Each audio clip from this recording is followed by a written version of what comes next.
日本時間3月30日、米国時間3月29日に行われたブルージェイズ対アスレチックスの開幕戦で、トロント、ブルージェイズの新戦力、岡本和真が鮮烈なメジャーデビューを飾った。この日の最大のハイライトは、岡本のメジャー初本塁打。試合後、日本で見ていた、ホームランジャケットを自分が着る日が来るとは思わなかった、と笑顔で語り、特別な瞬間を振り返った。チームメイトのウラジーミル・ゲレーロジュニアは、岡本にとって頼れる存在だ。岡本自身も多くを学ばせてもらっている、と語り、短期間での順応ぶりを見せている。試合後、ジョン・シュナイダー監督は、これはチーム全体の勝利だ、と強調。その上で岡本について、パワーの前に、打てる打者、状況判断に優れ、すでにチームにフィットしている、と高く評価した。異国の舞台で放った一撃は、単なる本塁打ではない。岡本和真の新たな物語の始まりだ。この後は、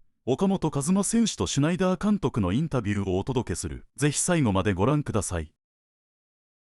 Three big home runs from your Toronto Blue Jays, including the very first major league home run from Kazuma Okamoto.Kaz, you've been in different spots in the batting order the last 3 games. How much of a challenge is it for you to be in different positions in that lineup? この3試合、打順でいろんなところで打ってますけど、それをどういうふうにして準備してきましたかと。いや、与えられたところで結果を出せるように準備してます。Yeah, I'm just preparing every day.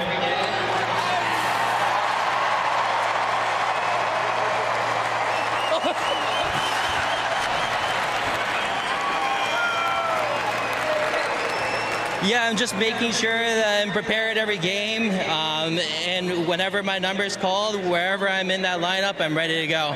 We've talked a lot about the transition from playing overseas to the major leagues. I know it's only been 3 games. Has anything stood out to you? MPB とメジャーの違い感じてるかもしれないですけど、3試合だけですけど、その違いっていうのはもう感じられますかと。はい、もう球場の雰囲気から全部が違うので、毎日勉強しながら頑張っていきたいなと思います。Yeah, the atmosphere is great here. The fans are awesome, and yeah, I'm just gonna give it my all every game. Before I let you go, we've talked about your budding relationship with Vladimir Guerrero Jr. What have you enjoyed about playing with Vladdy so far? ブラディと一緒にやってきて、どうですかと。本当にいろいろ教えてくれますし、尊敬できる選手の一人です。はい。Yeah, Vladdy's a guy that I really look up to, and he's been teaching me a lot and taking me under his wings, and it's been awesome so far. It's been awesome to see you so far as a member of the Blue Jays. Kaz Okamoto, the first of many home runs in the major leagues. Thank you. Thank you very much.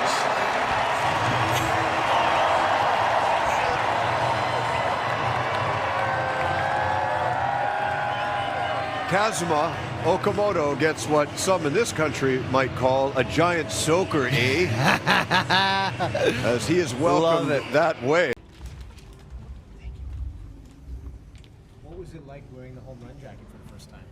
ホームラン打った後のホームランジャケット、着たと思うんですけど、感想を教えてください。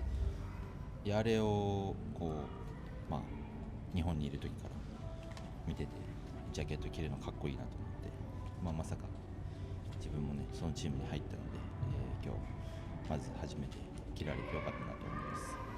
Yeah, I was always watching from afar in Japan, and I was like, I always thought that was pretty cool, thing that they were doing to celebrate the home run. So, yeah, didn't think this day would come that I would be able to put the jacket on, and yeah, that was awesome feeling putting that jacket on. And 3 games in, how have you liked or how have you felt about your transition so far? MPB から MLB に来て、3試合だけですけど、どうですかと。いや、本当にまだ始まったばっかりですし、毎日、いい準備をして迎えられ、試合に入れるようにしていきたいなと思います。Yeah, we're just getting started, so obviously don't know what's going to happen moving forward, but yeah, all I can do is make sure I'm prepared every single day. Kaz, how impressed have you been with the pitching that the Blue Jays have had in this series? 50 strikeouts. ブルージェイズの、投手たち、50個の三振取ってますけど、まあそれ見ててどうですかと。いや本当にすごく頼もしいですし、その後ろを守っているのでしっかりと、自分のところに来た打球をアウトにできるように準備していきたいなと思います。Yeah, they've been great. It's been awesome watching them. But yeah, I feel like just being the third baseman, like my job is to make sure I get the outs, whatever the balls come to me. Like I'm gonna make sure I get those outs. Kazuma, what feels normal and what are you still getting used to on the baseball field here? まあグラウンド上で何が普通で何が普通ではないかという質問です。僕がですか？はい。何が普通に感じますかと、何が普通じゃないっていう今のところ。いやいや、まあその、雰囲気もすごくいいですし、声援も大きいですし、本当にこういう中で試合をできることに喜びを感じながらプレーしていきたいなと思います。Yeah, obviously different atmosphere, so getting used to that. Yeah, fans have been awesome. They've been really loud, so yeah, slowly but surely getting used to that atmosphere. Did you?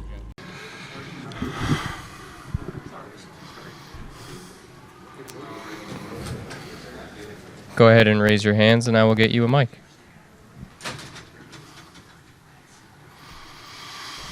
Gigs. John, I feel like you've been waiting a while for this. How does this one feel for you? It's nice, man. Any win is good. I think getting back after it is really a long time coming. I think here too, and nice to get out of there with a win. There were some really good performances. Kev, can't say enough about what he did on the mound, and Kaz coming out swinging. So kind of a total team win. I know this week we've talked a lot about the parts of last year you'd probably like to stop talking about, but does this put your brain back to the magic parts of last year's team, big plays coming up in spots like this? Yeah, I mean, there was such a sense of calm kind of throughout the game, and Severino had good stuff, and you never really know on opening day, right, with some nerves and, a debut for Kaz and things like that, but I thought we did a good job of kind of just holding steady and standing pat. Bottom of the order was really good, obviously, Hemi and Ernie and Kaz. So, yeah, man, it was there was a cool sense of just, we've been here before as the game went on. As you said, Okamoto had a great game today. What stood out to you watching him play for the first time?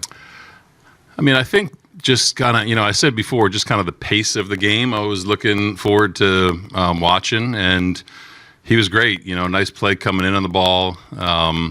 His at-bats, I think, first AB, you never really know, right? Sevy's pumping 98 at him, and kind of welcome to the big leagues. But I think he settled in, kind of watching him and Pop talk as the game went on.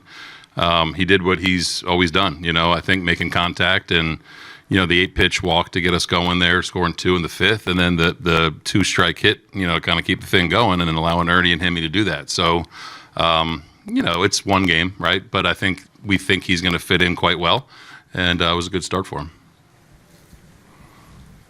John, Hemi last year had the injuries that really kind of sabotaged his season. What do you think he can be healthy this year compared to what we saw last year?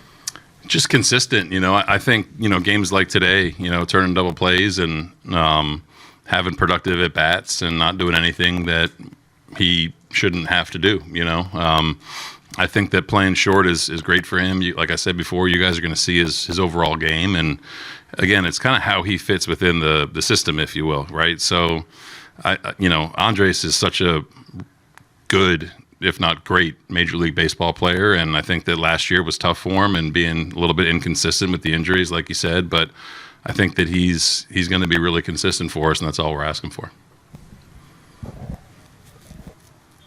Hey, John, yesterday you talked about how Gossman was the right choice because he could handle the bells and the whistles. What was your assessment of how he handled that today? 3 strikeouts on 15 pitches out of the chute, pretty good against a really good top of their order, that can do damage, obviously. So, we've talked to Kev about this kind of thing, in years past. He's so mellow. He's just kind of, game 2, game 1, whatever. But I think being through enough postseason games and, it's his 3rd opening day start with, Baltimore and then San Fran and today, I think that he's been through enough and he's at the point in his career where it doesn't really faze him. He was warming up in the dark at one point, I think, with all the lights and all the stuff. But I think just, again, man, there's a lot of guys that were in spots last year that it's tough to replicate, when you're in the postseason in the World Series, and this is kind of one of those with all the stuff going on. So I think he did a tremendous job of just being normal. Days like today, you just have to be normal. I thought we did a good job of that. Thanks, John. What's up, Congratulations. JP? Good to see you. You too. With Kevin in particular, the ability to manipulate the splitter in different ways, is he doing it in a unique way this year, even compared to the past? I think when he has a good feel for it, he can, and it's always the battle every night with him is it carrying the zone enough? And there were some pitches early where it looked like they wanted to challenge, and there were some close pitches, and Kirky does such a good job at the bottom of the zone. I think once he gets a feel for it, he can kind of do that. Do I need it for chase? Do I need it to carry? And tonight was one of those nights. Pete said it coming in. It was really good in the bullpen. You don't want to read into that too much, but when he's got a good feel for that, and he was really getting to the top rail with his heater too, really well. It's usually a result like that. And then with Okamoto, it looked like earlier in that inning when Sterner was pitching, he was hitting the outer rail really well. What does that data point say that Okamoto was able to get to that fastball away and take it away in that fashion? Yeah, he's a good hitter. I think that when you can hit, when you have 30 plus homers, for a lot of your career, people think about the power, but he's kind of like Vlad, where he's a hitter before he's a power hitter, so kind of taking what the pitcher's given. And, again, just kind of fitting our mold of, okay, I'm going to take my shots when I can and recognizing what a pitcher's doing and then kind of just doing what he does with 2 strikes. So I'm happy for him. That's really cool. The guys were happy for him, and I'm sure that there were some nerves there too, but I was really impressed with just kind of the way that he just played his game, and just understands what we're doing here. And I sound a little bit giddy, but it's a guy that just fits into what we're doing here, and today was a perfect example. Hey, John, there certainly seemed to be some emotion in the ceremony, both from the fans and from the players and the coaches. What was that like, and how was the transition into getting down to business right away? Yeah, I mean, for one, I think our team did a great job of recognizing not only the 50th year anniversary, but last year too, and standing there next to George, and Lukey and Vlad, there was a point in time where I almost got a little bit choked up because, you kind of put yourself back in those spots. And for us that went through it, I can't speak for everyone. You don't really relive it that much, and you don't really relive it through the eyes of the fans too much. And I think being able to do that was pretty cool. So it always, I feel like opening day always takes a little bit of time to kind of let the game kind of get going a little bit. Today was one of those, and I think starting pitching needs to be really good to kind of stabilize it. But man, I was, kind of brought back to, with families out there and stuff, seeing Jess and the boys holding the flag. I kind of went from the back of the dugout to the top step a little bit to kind of, see that. And it was a little bit hard to kind of get the game going. I think, Kev striking out the side kind of got us into it, but what a fantastic job by, the fans responding to certain plays that were showed and the guys, looking over at Georgie. I know he had a, talk on the mic too. It was one of those moments where you kind of go, oh shit, this is cool. First curse of the year. Damn. Sorry, Sportsnet. Sorry. John, Tyler Rogers making his Blue Jays debut today. Just kind of some takeaways from what you liked. Everything. I mean, the PFP play. I mean, he's just. When we signed him and I called him initially, we were, having a little back and forth and trying to get to know him and talk about his kids and his brother. And he's like, man, Skip, if you talk to me too much, man, it means I'm not doing my job. He's just, I want to be boring and I don't want to talk to you for a couple of weeks at a time. I'm low maintenance. And today was one of those where couple ground ball outs, and Pete went out for a mound visit, and he came back in, and he was like, "Hey, you know how you can tell some guys are a little bit, sped up, and some guys aren't?" And I was like, "Yeah, I'm guessing he wasn't." He's like, "No, it's what we're counting on.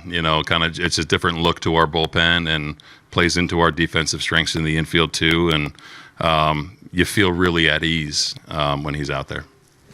John, you spoke about reliving it.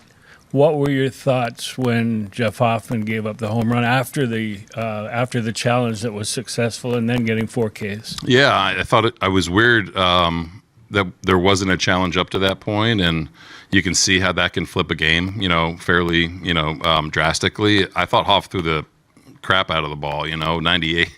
I mean, Shea Langoliers had their 3 hits, and he had 2 homers. I thought that Hoff threw the ball really well. In terms of reliving it, no, you're locked into the moment. I said that, last year's over. Today's a perfect example of last year's over, and there's probably so many narratives you can line up. And, Hemi hits a ball that Varsh hit with the bases loaded. It's like, you guys can have a freaking field day with that. You know what I mean? Like, whatever, great. I think, it's like how we persevere into this year is what's important, So watching Hoff's stuff, I thought it was electric tonight. So it was a good hitter, putting a good swing on 98 at the top of the zone. So totally different from that regard, but love the fact that he struck out 4.